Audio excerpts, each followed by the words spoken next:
right. Hey, everybody. Thanks for joining us today. We've got Jay Leask and we've got our guest, Thomas Heinz, on the line with us. Old buddy of Jay's and mine from back in the day.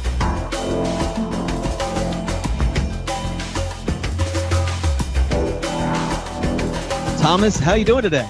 Yeah, thanks for the intro. Quite good. Sunny in Munich, so if it's sunny, gorgeous in the background. Oh, of course, yeah. But so it's already sun. 6 p.m., so let's see. That's good. All right. And Jay and I are in Eastern Standard Time, and right now, during the time of this recording, it's actually noon. That's okay, though. This is the modern life, digital transformation, et cetera, the recorded video call. All right. We getting can't into say modern life. That's going to cost us money. So today, this is in line with our security series that Jay and I have been doing. We've talked to a lot of great people that are very knowledgeable about this. Thomas works with a company called Okta, and he is an expert in MFA security for different platforms across the board, has a lot of experience working with a lot of different customers for it. So we thought he would be an excellent person to bring in the call. We're going to let him talk about that here in just a minute. But next, I want to introduce Jay Leask, my partner in crime here for the Buzzkill podcast. Jay, say hi. Hello. All right, great. I think that's a long enough introduction, and I think that you will too. All right. So diving right into it, Thomas, can you just tell us a little bit about yourself and what you do for a living and your experience before we kind of start a conversation? Yeah, sure. So I think we met before at a former employer. That's for sure. Yes. And yeah, as you said already, I'm now working for Okta as a sales engineer or solutions engineer, whatever you want to call that. And yeah, I hope everybody does know Okta. So giving you the right access to the right time. And yeah, I think we will be touching on that a bit all over the meeting today. And yeah, I'm here in Munich, and that's already it. I think. Want to know more? All right. Thomas, are you active in like the community at all from a technology perspective, or is it just all work all the time? So not from this side of this community. So we try, of course, getting user groups done or meetups or something in that area if it's possible during the pandemic. But at the moment, it's more work related. Yeah. Yeah, I hear you. It's been a really weird time. You either deep dive into work because of the pandemic, or like I've been insane and started 3 different podcasts and a user group and all these other stupid things I've done. All wonderful things, but no, I understand and actually admire your what's the word, restraint. Yeah. Yeah, and I think there's more. You can go on vacations from time to time as well.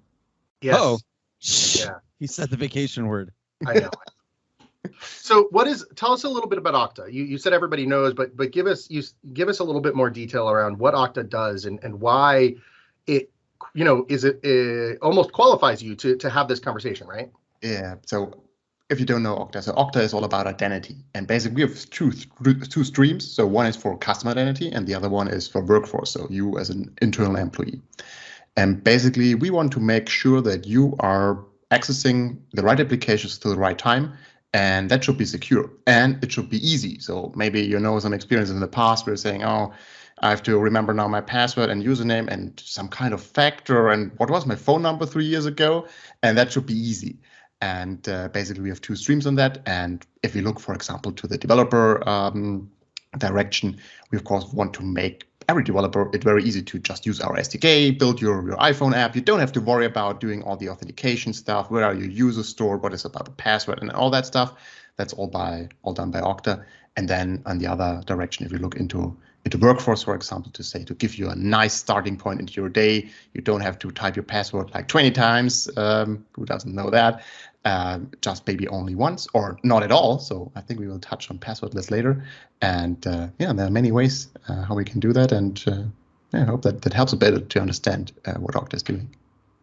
So we've talked with Stephanie Donahue and Ryan from Microsoft in our last call about how essential it is for security to match the needs of users, and how it really just has to be super easy for users when they're authenticating, right?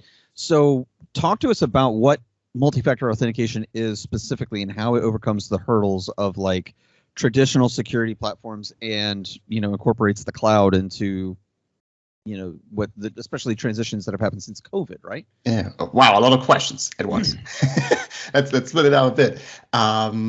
So basically, you want to make it easy for users to access some kind of system, whatever it is. So it has to be easy. You don't want to be afraid of using something just because there's some kind of login procedure with that. And everybody knows I have a username, I have a password, but what if my password is getting stolen? So who knows, that happens. A lot of breaches in the recent days and years. And multi-factor on top of that is asking you for, whoever thought that, a different factor. So maybe you have heard of Google Authenticator, Microsoft Authenticator. We have our own app for that. And maybe the new modern approach are some kind of USB stick, so a YubiKey in that area. And you always have to provide everything. So username, password, and then you have to provide a code, and one-time password, OTP code, just to get you logged in. Oh, yeah, you have it. The RSA one, that's a nice old technology. It still works. And of course, we want to make it easy. So not just to type the number every time. Maybe you get a notification on your smartwatch and saying, yes, it's me. And then you're logged in. And of course, that makes it much harder to get into your account, because now you have to have three things. You have to know something, you have to possess something, and that's basically making it harder to get compromised. And so you can also see in the recent days, whatever service you use, a lot of services are offering multi-factor authentication, and that's due to the recent hacks and of course information which are getting lost then. So we talked about this this last time, and not all types of multi-factor authentication are equal, right? Yeah. Exactly. Do you have preferences or thoughts as to what you talk about the older technology, RSA token. You have a USB key. We've talked about SMS. Like, how are they different? Yeah, so if they are different, that's for sure. So maybe some of the viewers or listeners are watching DEF CON or something in that area, some hacker scene, and how easy it is to get SMS rerouted, even if you're in an airplane. So SMS and phone, it's not really secure. So and we have to decide on that. And I think there's also some standards in the US, NIST standards, which also are going to that direction, saying what is secure, what is more secure, and what is very secure. And I think then the second step is use an authenticator app, the Google Authenticator, 6 digits. That is, I think, the standard, at least these days. And then in the recent few years, the standard FIDO came up. For example, you know that from Windows Hello, Windows Hello for Business, macOS Touch ID on your phone, the Touch ID. And of course, also the USB key, that's a YubiKey in my case, that's also supporting FIDO. And that's a very high and very secure factor, because sometimes it's also encrypted itself. Imagine you're opening your laptop and you're using Windows Hello, so it's recognizing you, but then you have to still enter a PIN code. So it's even more secure because it's also protecting what, for example, is stored on the security key in your machine with an additional PIN. So that's why we evolve, and of course we also have to take care what is still easy to use for you and me. And I think iOS is doing it quite right with just a fingerprint. That's very easy. You don't have to think much. You just use it. Face ID, that's the same. And that's some of the different factors. And then, of course, yeah, what you showed with the little display where you always have the numbers in it, that was the early days. It still works. It's also quite cheap to use, that's for sure. And it's already safer than sending an SMS, for example. Now, I talked long. So that's good. No, it's helpful because, so if you think about it, I had the most amazing experience happened to me the other day. I was selling something on Facebook Marketplace, and someone reacted to it and was very interested and showed a little caution. They're like, well, I want to make sure this is a real deal. So sure, give me your cell phone number and I'll send you a code. And if the code is right, then I'll know you're real, and I'll send you money. And I'm like, I'm curious where this is going. Like, I know where the lines are that you don't cross. So I gave them my phone number, and I got a Google code from Google Voice. I got a 6-digit code from Google Voice saying, hey, here's your code. Enter the code in and we'll authenticate. And I'm like, wait. Yeah. Wait a second. So I was curious, where are they going with this? They're they're doing one of many ways to hijack an SMS, which is in this case, convince me to naturally give them the code. And I was impressed, frankly, that they went through all that trouble just to forward it just for you. Yeah, exactly. Yeah. But when you think about it, like my bank uses my cell phone number. That was me, Jay. Sorry, just to... What's that? I'm just kidding. Just kidding. I said that was me, and I said that was you, right? It was a test for this. Just kidding. Yeah, of course. But no, like our banks use them. Our voicemail uses them. All of these things to text you that code. And you're right. Like the RSA token, as much as I don't love having it, like no one's going to hijack that code like they could my SMS. Right. Yeah, that's right. But maybe it was a quick story to the RSA token. So sometimes the question then came up, yeah, hey, we are sharing one account and there's one token in it. Oh, maybe you've seen it. The pictures where they have a webcam on the RSA token, what you can just access via the internet. Yeah, I'm not. Well, I mean, that gets into should you really be sharing one account for something? Yes, never. But never. I gave an example a couple episodes back of I was working with this, it was like a regional grocery store chain, and they had these pharmacies, and all of the pharmacies used the same one account for their logins, right? So it's like it's untraceable. There's no track record of who's doing what in the system. And if anybody gives that thing out, then they're all done, you know? Yeah, no, good. Yeah, you hear a lot when you are a bit in the industry. So, for example, if you, Jay, you try to log into a system and you enter a password, it's saying, "Oh, Jay, I think the password is wrong. Thomas is already using that password." Saying, yeah, that's not the best error message to display. Well, and there's 2 or 3 big things around this, right? Like we're getting ready to do an episode on malware, but when you look at how people are getting access to this information, you know, like Azure gave out this great statistic of all of the hacks that they've had. This was about a year and a half ago, where they said that, you know, doesn't matter, you know, what your password is, because the vast majority of hacks that happen, they're getting your password. So it doesn't matter what the password is, because they know what the password is, right?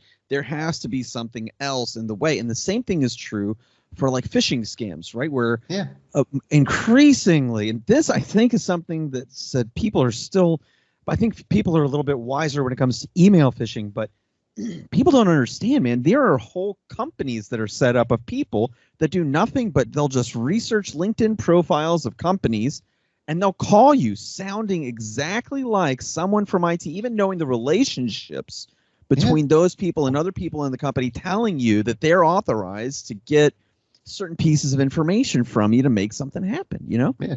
And now you're into social engineering. Exactly. Yeah. So without some other kind of authentication, right? There's no way to just, there's nothing in between them and that. But Thomas, why? So talk to me about ease of use, right? Why is MFA, we're talking about all these things, right? You got your USB key, your phone number. How, for an end user, is that easier than, say, logging into like a virtual private network, right? Kind of the old way of doing things, or remembering just 2 or 3 different passwords that I might have. Maybe I keep them really secure and I'm really good. I'm not going to fall prey to a phishing scam. Why is that still more secure than the old kind of ways?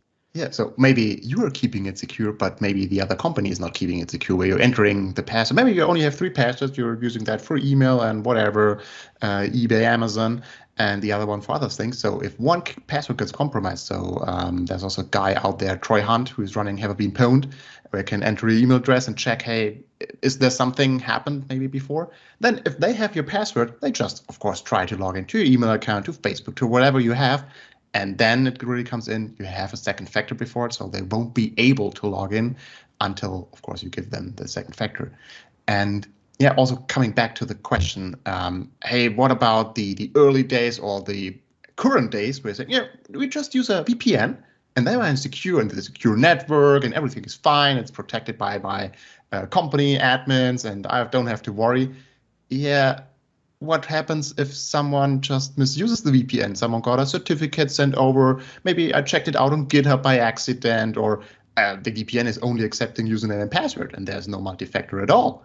And then we're talking about this zero trust. So you don't trust anyone, and you just make sure at everything they do, are they really Thomas Heinz what they're saying, or is that somewhere else? And in these days, you don't give them just access to everything when you're in a VPN. So no problem, you enter a password once and you can access everything. So you regularly check on them, saying, is that the same machine they used before? Are they on the same location maybe? And there are a lot of more checks also in Microsoft or in Okta, whatever you're using, different vendors, conditional access, adaptive multi-factor, to just ensure they are the person they are for real.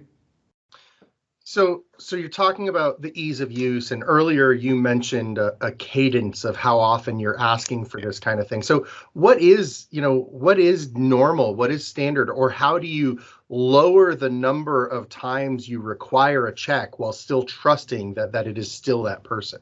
Yeah, it's of course always difficult. And I can imagine it from both standpoints. If as you as an admin, you configured something in Azure or Okta or wherever, you want to make it secure. So you say, oh, it's just a 20-minute session. After 20 minutes, I ask them for username and password and your multi-factor again. That's maybe not the best option, because then maybe the users just are saying, oh yeah, it's me. So it comes 20 minutes every day, or every 20 minutes. So it's not a real second factor. I just click whenever it comes up. And what I would do, I would say, what applications are important to protect? So maybe whenever I'm checking out something on the local intranet, that's maybe not as secure as I would say, for example, on dynamic Salesforce where customer data is stored. And I would always step up the authentication when I say you're accessing a very important system, or some very important information is stored in there. Then you step it up and say, okay, now for your daily life, it's just username and password. Then when you want to access this application, then we want to see a multi-factor again. And if you change the application, then we want to see it again. So that is one approach. And then also you can lower the MFA request to say, oh, you're still on the same device, your location didn't change, your IP address is still the same. So you're building in some logic into the authentication process, and maybe also some built-in technology in the backend, like threat insights. Oh, we know this IP address was used before for some attack, so we block it out, or you're not allowed to use it when you are using the Tor, the Onion network, for example, then you're not allowed to use it at all. But of course, that is the difficulty these days, to make it still usable for the end user. Yeah, right. But not make it so hard that not even you as an admin can log in and you're annoyed and turn it off in the end. It's interesting from an end user's perspective. You try to think about the times you receive authentication prompts. You try to think about the times you were required to include the MFA to that. Like our expense system, it signs out if you haven't touched it for like 60 minutes or something like that.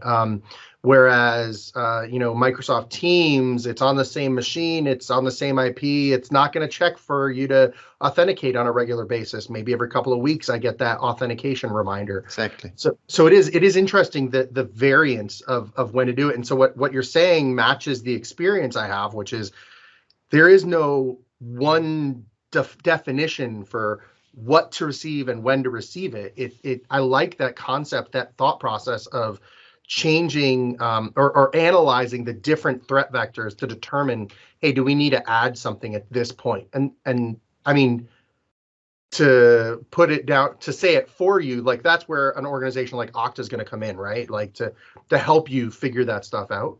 Exactly. Yeah. So that's how it usually goes. And I think you should also take into consideration, who is that person? Is that an admin? Is that a normal user? Is it a blue collar worker? So what level do we need it all? So to which systems they have access? So that also plays in. And then with our new versions, with the identity engine, we're also taking into consideration that we say we want to have an assurance level. So we don't want to say, yeah, you're using now a YubiKey and now you're using Google Authenticator, but we want to make sure that you're using the right step-up authentication. So whatever you have in your pocket and what you really, or what you enabled in your account before, you can use whatever you have. But sometimes you will see, oh, there are limited options available.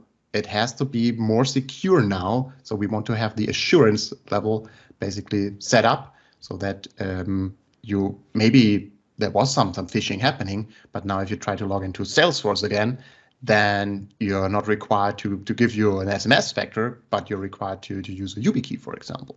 Mm-hmm. Well, and another thing that factors into all of this, right, is that like you're talking about kind of layering in which applications have which level of security and these kinds of things. But that's also going to require, you know, and we talk, this is something that Jay and I talk about a lot in this series, right? Like as the organizations move to the cloud, they're developing these new applications, these processes start to change, right? And it just goes to show, again, like, if you don't have an understanding of how your employees are using which applications and He's who getting the all broken up over this. It's a very emotional topic. if you don't have an understanding of which applications are important, right? And who should be accessing what, then exactly, like you don't know, you don't have an understanding of which applications should have that level of security, because you may say, like Jay's example, for instance, one organization Teams may not be that big of a deal, but authenticating into Office 365/Teams could be a really big deal for some organizations, but IT teams may not have that understanding, right? And so the operational importance of that could be huge for an organization, having an understanding of who the stakeholders are, who should be able to authenticate into what, and which applications really are important for which teams, because those layers could probably change based on people's roles in the organization, which department they're in as well. Things like that, right? Yeah. And also in the beginning, there has to be a baseline. So maybe you get hired as a sales engineer somewhere, you get hired as a marketing manager, who knows? And of course, you would expect that I have access to some applications and to some not, and that should be automated. And whenever there is a change required, so maybe then there's some manual intervention necessary from the manager, from the IT department. But as you said, Hunter, from people what know about it, and not just say, well, whatever, Hunter's requesting something, yeah, just grant access and whatever, then you're in. But of course, it has to be done baselines, and of course monitoring in the background to also say, okay, when did he gain access and when did he leave then, and just adapt continuously to the changes what's happening. So when you are engaging with organizations from your work perspective from Okta, are what stage are most of your your new customers at? Have they adopted something? Are they realizing they need to, like, where are they, and how do you get them going down this path? Yeah, that's an interesting question. It depends sometimes, but most of the time, we have companies, during COVID, for example, during the pandemic, they had to send a lot of employees home working remotely. They maybe acquire different tool sets, Office 365, Zoom, Slack, whatever, cloud applications. And now maybe they didn't have some kind of single sign-on system. So everybody was using multiple accounts, multiple systems. And then, of course, you heard about Zoom bombing, stuff happened, passwords were stolen. And then they realized, okay, we can't continue like that. We have to have one single login, which can access all the systems. But we want to have also automated stuff behind it. So whenever we hire someone, that should be assigned automatically. And if we lose someone, maybe, we of course want to gain the licenses back, because we don't want to pay for something what we're not using. And then everything comes together saying, okay, we have this user base here, maybe on-prem, a few cloud applications, and it's evolving very quickly. And that's most of the times where we start. Some companies also have a very pressing problem, saying, okay, we need to have MFA because last week something bad happened and we have to change it immediately. That of course happens, but we always try to get a good understanding on what they need and where we can help them, so that they get the right tool for the right job. And just thinking through this too, like, MFA and these platforms that you're signing into, when they're partnered with another platform like Google or Microsoft, right? And there's other security programs out there like Okta. What Thomas was talking about previously about like being able to track IP addresses and things like that, like with Office 365, as a for instance, when you authenticate with a new device, it runs you through the authentication process, but then the host tenant, right, the cloud understands that this device is yours and that you have successfully authenticated through that device. So I guess what I'm saying is that MFA and going through this process is not just the authentication itself, right?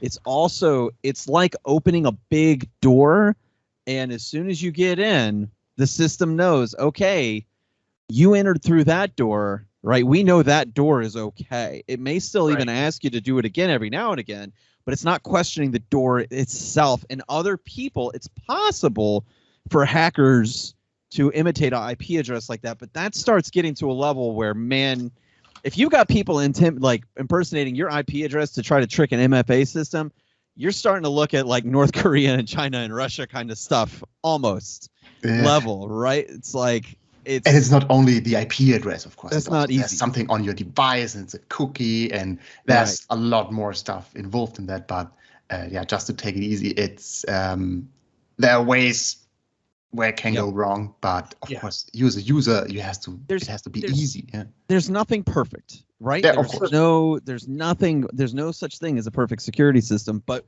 for having this level of security on end user systems, like, it's pretty daggum secure, right? But the thing is, I guess the other takeaway from this is like, these companies and the modern cloud technology are adapting very quickly to make all of this so easy, which again is one of these highlights from the past couple of episodes, that like, if the users can't do it in like 5 seconds, then go somewhere else. Yeah, they're going to just do something different or try to figure it out or do it on their own in an unsanctioned application, right? Exactly. Yeah. So what is like your perspective on the adoption of these like technologies, right? How real is passwordless authentication and the way that things are going, keeping that in line with keeping things simple, right? Do you feel like some of the newer things that they're doing are actually usable and simple for keeping things easy? I think we are already there. So sometimes, like if you're in a company world and using a laptop, saying, there's no passwordless, whatever, I have to use my username, password all the time, and multi-factor is prompting, and that's it. But imagine on your phone, you always unlock it with your fingerprint or your face. So it's already there. You don't need it. If you buy something, it's already there. And now we are evolving also with Windows Hello, for example, on Mac Touch ID and that stuff. There's passwordless. Maybe you have to enter a PIN code, like 4 digits, and that's it. But then it's getting annoying. Maybe you're using an Android, an iOS, a Mac, and a Windows device, saying, that's a bit of a hassle. And then maybe you're working with that device or these devices with one organizational. So you want to log into Office 365, you want to log in there, you want to have a mobile app open with your employer, and always you have to enter your username, password, and that stuff. And I think that's changing as well. So we recently deployed something here at Okta. Of course, I'm talking about Okta all the time, I know. But we have something called like Okta FastPass now, and that's exactly for the enterprise world. We have still, it's Okta verified, it's the Authenticator app from us, but this can be enrolled with an MDM solutions or maybe Microsoft Intune, for example, on the device itself, and then it's directly trusted with Intune, Microsoft, and also with us. So whatever is connected to Okta, I just get, say, login with FastPass, no username, no password, no multi-factor. I offer my fingerprint or Face ID, and I'm signed in. So there's no password at all. Crazy. Signed in. Yeah. Crazy. Yeah. But sometimes you have to just see it. Yeah. That got me thinking about it. So like on my cell phone, you know, my bank, my benefits program, Facebook, they all have like fingerprint authentication. Yeah. So that's kind of passwordless, right? Like I had to enter the password once. And then while doing so, it's like, hey, do you want to add biometrics? And I add the biometrics, and I assume what's happening there is the phone is transmitting the authentication. But once I tell the phone, this is really me, here's my face or here's my thumb or whatever, the phone is then doing the password for me. Is that what's happening? And is that basically passwordless for the dummy? It is passwordless, but it's all cryptographic, of course. It's not something where the password is stored and that stuff. But yes, it is. Basically boils down to that. So with your fingerprint, you're basically unlocking the security chip, whatever you want to call it, in different devices. And there the security key is stored, and that basically allows you to sign in or to open then the application. So we're there. You like you said, everyone's already doing it. Yeah. But now you have to think, okay, we're already doing it privately, but how do you get that to like To the not only enterprise. yeah, exactly. Yeah. Right. How do I stop entering my Microsoft 365 account every 30 seconds? Not that that's always happening, but it's like it feels like that sometimes. So what do you think the next step is? Like we've hit passwordless on the consumer side. I assume you're going to say passwordless on the commercial side, but what's the next evolution here? How are we what do you see as the future? Maybe it's 1 year future, maybe it's 10-year future. Yeah, so that's a good question. So maybe there will be one golden standard to log in to everything. So who knows? So we can do that today with Apple. Based off your social security number, I assume. Yeah, I'm not sure if that's a good idea. But so maybe that's some kind of idea to say, okay, whatever you want to use, you can use it. So we're not forcing you to create a new account with that. You just use whatever you have. If it's Android, if it's iPhone, whatever. Sneeze into this cup. Yes. We got used to that already, during the pandemic. Yeah, Lord, right? But I think it's going into that direction. There are also some ideas out there where it's basically not someone is storing the identity of you, but it's like distributed all over. Yeah. So like if we're talking about Bitcoin, Ethereum, or that's something, so blockchain related. So maybe that's something what's coming up. But yeah, so that would be my ideas, but it's like in a science fiction movie. You never know. Hunter, we need to do a blockchain episode. Blockchain, right? Blockchain. If you would invest now, you will be a millionaire. You know what? I'm going to say this though. So blockchain is an example of like, and there are a lot of technologies that are out there that people are kind of playing with, but I think that blockchain is like this fantastic example of something that's secure, but it's not really secure, right? Here you have this new way of tracking transactions, and you can trace it and all this stuff, but what does it need? It needs a coordinating database to hold the information. It's never going to be as secure as you can make the database that is holding the information. It's never going to be more secure than the database. Yes. Yeah. I'm like, it's going to be exactly as secure as you can make the database. Yeah. It's never going to be more secure, right? Than you can make the database. And it's already happened. There's already been blockchain servers that have been hacked. It's not, it depends. I think it's not the protocol, but then the companies which are running then the service and saying, oh yeah, it was just online. There was a little flaw in the protocol. And back to Buzzkill. Back to the Buzzkill. Right? It's not about the technology. It's about the process. If the company doesn't care and they're not upholding the process and running it properly, it doesn't matter what the tech is doing, right? Yeah. Well, Thomas, did you have anything else that you wanted to add as we kind of wrap up here and draw into the close? So always happy. Why Okta? So should I say Okta again? I'm not sure. Yeah, no, right? No, it was fun to talk. And I think there's so much more to explore, and I'm not even sure what's coming in the near future. And just to say, yeah, better stay safe, better use some kind of multi-factor, I think is the way to go. Plan with some admins or people which are knowledgeable, and just be on the safe side, I think. Yeah, and for users and for admins too, you know what? Something that I would say is, look, nobody in IT is ever going to ask you for your password or PIN. That's never going to happen. So IT people communicate to your users. Users understand that. That's never going to happen. That's phishing. It doesn't matter if they even sound like the person that you know in IT. They're never going to ask you. So I used to work for a company that their gold standard for their laptops, when you brought your laptop to the help desk, they still asked for your password. Write your password down so that they could log in and fix whatever was wrong. And my favorite point was I use password phrases, various things, and there was one point. Yeah. There was one point in my career I was having a really difficult time remembering my password because you don't write it down, and like in a matter of a week I had to change the password like 4 times because I just kept forgetting what I changed it to. And so that password happened to have a 4-letter word describing my feelings on having to change my password. Fantastic. And he's like, could you write your password down? I'm like, so I'm going to write it down, but I need you to understand, like, this isn't personal. There's a history behind it. It's just a password, right? Go F yourself. IT. And I gave him that, and he's just like, no HR violations as far as I'm concerned. Right, yeah. You'd be surprised how often we get that password. Yeah.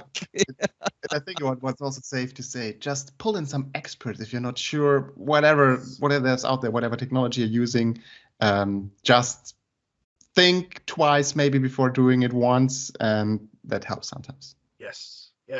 I happen to know an expert in the security field that I could make recommendations if someone's looking to talk to someone. I'm not pointing at them constantly, but you know what I'm saying, right?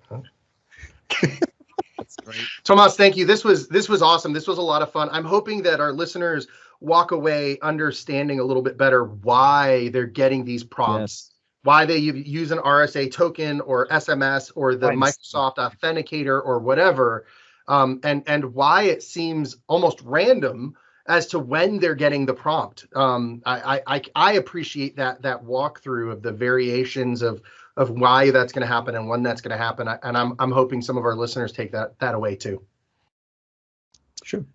All right, great. Well, thanks, Thomas. Thanks again, everybody. Thanks for watching Buzzkill. Leave your comments down below and feel free to reach out to us with questions. If you have any agreements or disagreements with us, feel free to go ahead and put them in there. After all, this is going to be on YouTube, and we all know that YouTube comments are the best place to voice your opinion. So go ahead and do that. Yeah, exactly. Exactly. Please do subscribe, share us out on LinkedIn if you like the comments, and we will see you next time. Thomas, thanks again. Next time, we're doing a great episode on malware, and we have somebody that's been in the field for a very long time. He's actually writing a book on it, so it's going to be great. We'll see you next time. Thanks again, Jay. Thanks, Thomas, and thank you all. Thank you. Have a good one. If you enjoyed this conversation and want to hear more just like it, make sure you click the subscribe button, notifications, and go to onthespot.tech for more from Buzzkill and our sibling podcasts.